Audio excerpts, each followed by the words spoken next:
पितृदेव और पितृदेवता।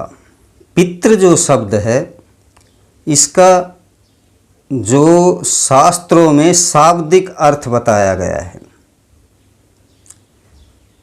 इसको समझने वाले समझते नहीं हैं और ये कह देने मात्र से कि हमारे पितृ नहीं हैं। जिसने पृथ्वी पर जन्म लिया है उसका पितृ होगा, ऐसा शास्त्रों में लिखा हुआ है। और हर व्यक्ति का अलग पितृ होता है। जैसे ही वो जन्म लेगा वैसे ही उसका पितृ बन जाएगा। जो ऋण बताए गए हैं व्यक्ति के जन्म आधारित, जन्म काल से ही 3 ऋण व्यक्ति पर लागू हो जाते हैं। देव ऋण, ऋषि ऋण और पितृ ऋण, जिनको वो पूरी जिंदगी उतारता है।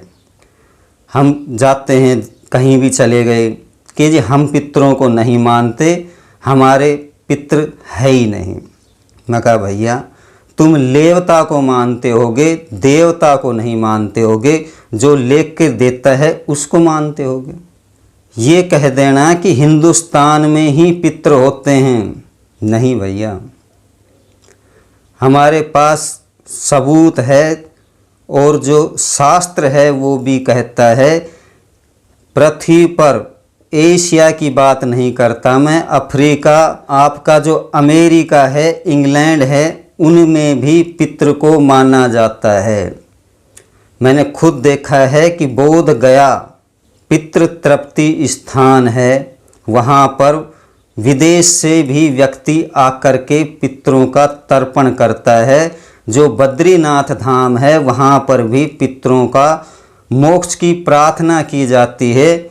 और जो हमारा पितरों का जो सबसे बड़ा तीर्थ बोलते हैं पुष्कर जी, वहाँ पर भी पितरों की तृप्ति की जाती है।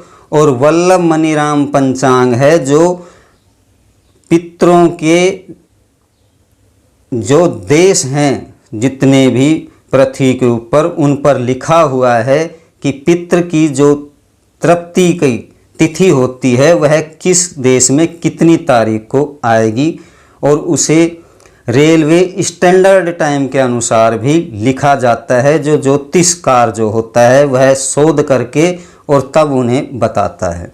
पितृ 2 प्रकार के हैं, एक पितृ देवता और एक पितृ लेवता। यदि आप सूक्ष्मता से लेंगे तो पृथ्वी का जो देव है, आपके घर का जो देव है, वह पितृ देव ही है। उसके पश्चात जिसे देवता को नहीं देखा है, ये भी जरूरी नहीं है कि पितृ को आपने देखा हो। आपके पिताजी, आपके दादा, आपके परदादा ने देखा होगा और उसको देखने की ज़रूरत नहीं। अगर दिखाई दे रहा है तो वो पितृ लेवता है, पितृ देवता नहीं है।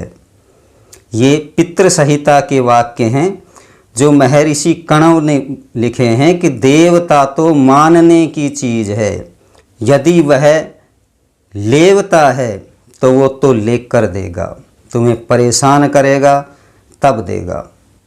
नमस्कार दोस्तों।